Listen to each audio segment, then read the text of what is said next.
آپ سنیں گے پاکستان میں کہ کوئی کہتا ہے کرپشن پرابلم ہے، کوئی کہتا ہے موروثی سیاست پرابلم ہے، کوئی کہتا ہے غربت پرابلم ہے، کوئی کہتا ہے اکانومی پرابلم ہے۔ The mother of all problem is اختیارات اور وسائل کا ایک جگہ جمع ہو جانا ہے، اس کا ٹرکل ڈاؤن ایفیکٹ نہیں ہونا ہے۔ This is the mother of all problem. Corruption اس میں سے نکلتی ہے، اقربا پروری اس میں سے نکلتی ہے، اکانومی خراب اس سے ہوتی ہے۔ اگر ہم سب لوگ most of the people I been told, آپ لوگ سب کراچی سے ہیں، سندھ کے رہنے والے ہیں زیادہ تر، میں اگر آپ کو یہیں کی مثال دوں، پریکٹیکل مثال دوں یہاں کی، کہ آپ سب لوگ سنتے ہوں گے، آپ یوتھ ہیں، بہت انفارمڈ ہیں ماشاءاللہ سے، آپ سب لوگ سنتے ہوں گے کہ ملک میں آج سے 10 سال پہلے 18 امینڈمنٹ ہوئی ہے۔ 18 امینڈمنٹ کا مطلب ہے کہ وفاق سے اختیارات اور وسائل فیڈرل گورنمنٹ سے لے کر پروونسز کو دیے گئے، صوبوں کو دیے گئے۔ وہ جو اختیارات اور وسائل دیے گئے صوبوں کو، وہ صوبوں کے مختلف آرگنز کے لیے دیے گئے تھے، بٹ انفارچونیٹلی کیا ہوا ہے کہ وہ اختیارات اور وسائل وفاق سے نکل کر آ کر وزیر اعلیٰ ہاؤس میں پارک ہو گئے، وہ وہاں سے نیچے نہیں جا رہے، اس کا ٹرکل ڈاؤن ایفیکٹ نہیں ہو رہا۔ فیڈرل گورنمنٹ سے آ کر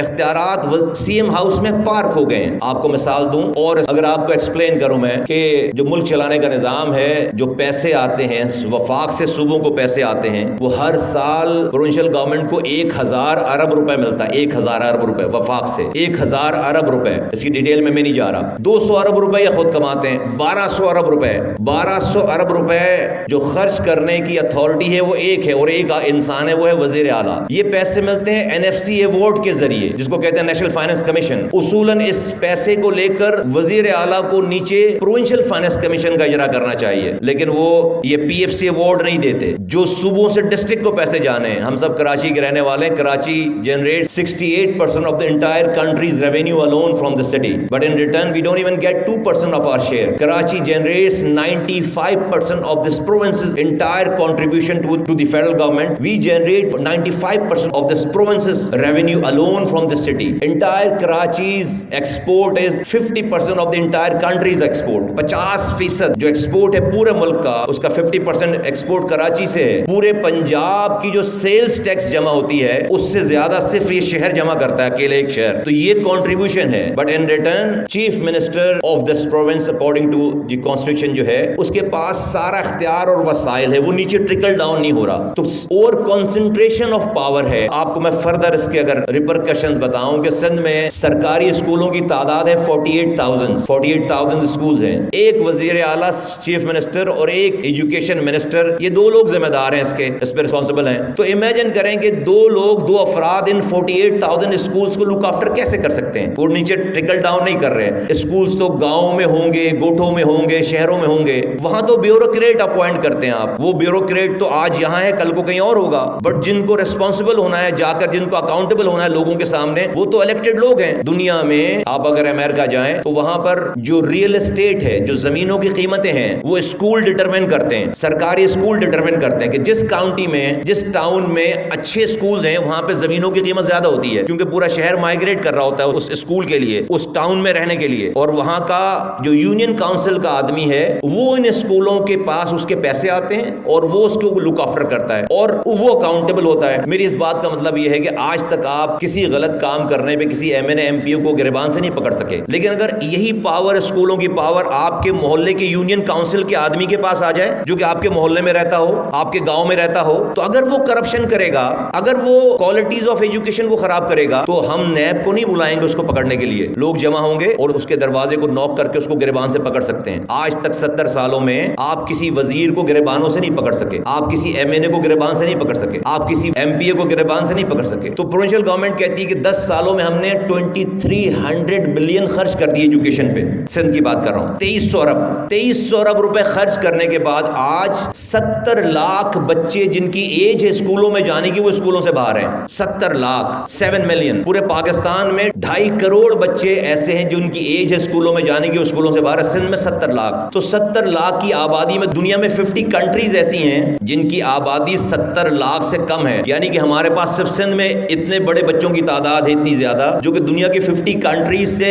بڑی پاپولیشن ہے، جو ہمارے پاس ان لوگوں کی جو اسکول ہی نہیں جا رہے۔ تو کل کو ہم، کل کے دہشت گرد، کل کے امن کو خراب کرنے والے لوگ ہم آج پیدا کر رہے ہیں۔ اب جب یہ بچے 70 لاکھ بچے بغیر تعلیم کے بڑے ہوں گے، ان کو روزگار نہیں ملے گا، ان کو معاشرے میں وہ جگہ نہیں ملے گی، تو کیا کریں گے؟ وہ موبائلیں چھینیں گے، وہ گلے کاٹیں گے لوگوں کے، وہ کسی ٹیررسٹ آرگنائزیشن کو جوائن کریں گے، وہ کسی غلط رستے پہ جائیں گے، ان کا 1% بھی اگر گیا تو ملینز آف لوگ ہیں. تو ہم کل کی جنریشن کو غلط کاموں کی طرف آج ان کو اپنے اعمال سے اپنی چیزوں سے ان کو ہم ادھر پش کر رہے ہیں. میں نے اپنے زمانے میں 300 ارب روپے خرچ کیے اس کراچی پہ. And Karachi in my tenure used to be 12 most developing cities in the world economic forum میں اس کی ریکگنیشن ہوئی اور 12 تیزی سے ترقی کرنے والے شہروں میں شامل ہو گیا کراچی. آج Karachi 4th worst living cities in the world ہے 10 سالوں میں. تو یہ 300 ارب روپے اتنے تھے کہ اس سے انڈر پاسز کا جال بچ گیا, پانی کی لائنوں کا جال بچ گیا, کچرا اٹھتا تھا, سڑکیں بنتی تھیں, صفائی ہوتی تھی, پارکس بن گئے. تو امیجن کریں کہ 2300 ارب روپے کتنے ہوں گے. اور سندھ حکومت کا اپنا ریکارڈ ہے کہ انہوں نے ہائی کورٹ میں جمع کرایا کہ 11,000 اسکول سندھ میں گھوسٹ اسکول ہیں. پہلے ہم سنتے تھے ٹیچر گھوسٹ ہوتے ہیں. گھوسٹ اسکول کا مطلب یہ ہے کہ زمین پر اسکول نہیں ہے اور اس کے پیسے آ رہے ہیں سرکار کے کسی کے پاس, اس کی ٹیچرز کی تنخواہیں آ رہی ہیں, اس کی یونیفارم کے پیسے آ رہے ہیں, بچوں کی مینٹیننس کے پیسے آ رہے ہیں, اسکولوں کے مینٹیننس کے پیسے آ رہے ہیں. یہ سارا پیسہ آ رہا ہے اور اسکول ہی نہیں ہے. 1 2 100 200 نہیں, 1000 11,000 اسکول نہیں ہے. یہ کس کا پیسہ ہے بائی دا وے؟ یہ ہمارا پیسہ ہے, یہ عوام کا پیسہ ہے, لوگوں کا پیسہ ہے, یہ میرا اور آپ کا پیسہ ہے. اور یہ کیوں ہو رہا ہے؟ یہ جسٹ بیکاز کہ جہاں پر وہ اسکول ہیں وہاں اس جگہ پہ کوئی اس کا اونر نہیں ہے. آپ اپنے ووٹوں سے جس کو الیکٹ کر رہے ہیں, یونین کونسل کے آدمی کو اگر الیکٹ کر رہے ہیں, اگر وہ ہو جاتا ہے, جو وہاں رہتا ہے وہ اس کے پاس پاور اور پیسہ نہیں اس چیز کا. ایک ایم پی اے یا وزیر آ کر اس کو لک آفٹر کرے گا, تو وزیر کو تو آپ کبھی پکڑ نہیں سکتے, ایم پی اے کو تو کبھی آپ مل نہیں سکتے, ایم این اے کو تو آپ مل نہیں سکتے. تو پاکستان کا سب سے بڑا مسئلہ over centralised way of management ہے. لوگوں کی سینس آف پارٹیسپیشن چھین لی گئی ہے اور اس لیے لوگوں کی سینس آف اونرشپ پاکستان سے ختم ہو گئی ہے. جب تک آپ کسی کو سینس آف پارٹیسپیشن نہیں دیں گے, سینس آف پارٹیسپیشن سے مراد یہ ہے کہ آپ میری گلی بنائیں اور مجھے اس کے اندر میرے مشورے نہ لیں, تو میں اس گلی پہ آپ سونے کی اینٹیں لگا دیں گے, میں اس کو اون نہیں کروں گا. آپ اگر اسلام آباد سے یا کہیں اور سے بیٹھ کر میری گلی کے فیصلے کر رہے ہیں, آپ اس میں سونے کی اینٹیں لگا دیں گے, گولڈ کی اینٹیں لگا دیں گے, تو میں اس کو اون نہیں کروں گا, کیونکہ میری آپ نے سینس آف پارٹیسپیشن نہیں لی. پاکستان میں آج جو کچھ ہو رہا ہے, ٹیررزم ہے, دہشت گردی ہے, بلوچستان میں پہاڑوں پر چڑھے ہوئے ہیں, پاکستان کی آرمی سے فائٹ کر رہے ہیں, وہ کیوں ہے؟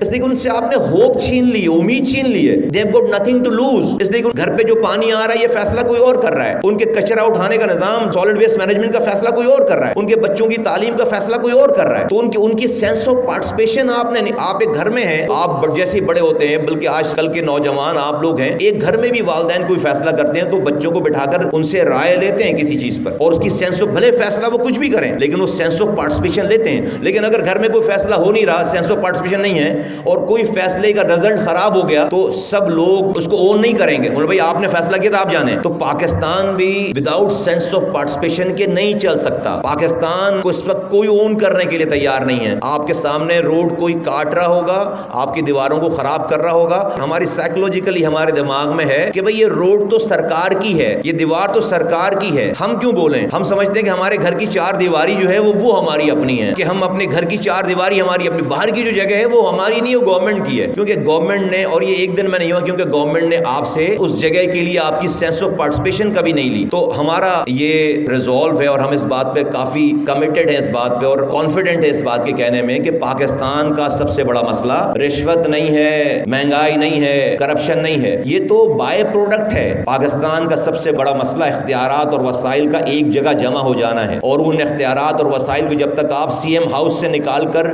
پاکستان کی گلیوں میں نہیں پہنچائیں گے, پاکستان کے گوٹھوں میں نہیں پہنچائیں گے, پاکستان کے پہاڑوں پر نہیں پہنچائیں گے, پاکستان کے صحرا میں نہیں پہنچائیں گے, آپ پاکستان کو اس نظام کے تحت چلا نہیں سکتے. دنیا میں آپ اپنا گھر نہیں چلا سکتے, اس نظام کے تحت آپ ایک ملک کیسے چلا سکتے ہیں؟ یہ جو آج جتنی بھی خرابیاں ہیں پاکستان میں, جتنے بھی مسائل ہیں, وہ ہے اسی وجہ سے کہ آپ نے تمام پاور اور پیسے کو 5 جگہوں پہ اس کو فریز کر لیا ہے. اب ایک انسان ذمہ دار ہے 1200 ارب روپے خرچ کرنے کے لیے سالانہ, اور وہ ہے وزیر اعلیٰ. اس کی مرضی وہ کراچی کو کتنا دیتا ہے, نہیں دے, اس کی مرضی وہ لاڑکانہ کو کیا دے رہا, اس کی مرضی, اس کو کوئی نظام نہیں دیا گیا. تو اسی وجہ سے میں جس پارٹی سے بلانگ کرتا ہوں, میری پارٹی اس پاکستان کی آئین میں 3 آئینی ترامیم پروپوز کرتی ہے کہ جس طرح سے وزیر اعظم, وزیر اعلیٰ کے ڈپارٹمنٹس آئین میں لکھے ہوئے ہیں, لوکل گورنمنٹ کے ڈپارٹمنٹس بھی آئین میں لکھ دیے جائیں. جس طرح سے NFC ایوارڈ سے پیسہ ملتا ہے صوبوں کو, صوبوں سے ڈسٹرکٹ کو ملنے والے پیسے کا نظام, جس کو پروونشل فائنانس کمیشن کہتے ہیں, یہ آئین میں لکھ دیا جائے. اور تیسری بات یہ ہے کہ الیکٹڈ لوکل گورنمنٹ جب تک ملک میں نہیں ہے, اس وقت تک ملک میں MNAs اور MPs کے الیکشن نہیں ہونے چاہیے. یہ عجیب مذاق ہے کہ آپ کا کوئی ٹینیور ختم ہوتا ہے لوکل گورنمنٹ کا, آپ ایڈمنسٹریٹر لگا دیتے ہیں. کل کو چیف منسٹر کا ٹینیور ختم ہو اور میں کہوں ملک کے حالات بڑے خراب ہیں, ایڈمنسٹریٹر لگا دیتے ہیں, تو آپ کا آئین خطرے میں پڑ جائے گا, آپ کا پاکستان خطرے میں پڑ جائے گا، آپ کا اسلام خطرے میں پڑ جائے گا. یہی کام آپ لوکل گورنمنٹس کے ساتھ کرتے ہیں. تو یہ 3 آئینی ترامیم ہم پرپوز کرتے ہیں.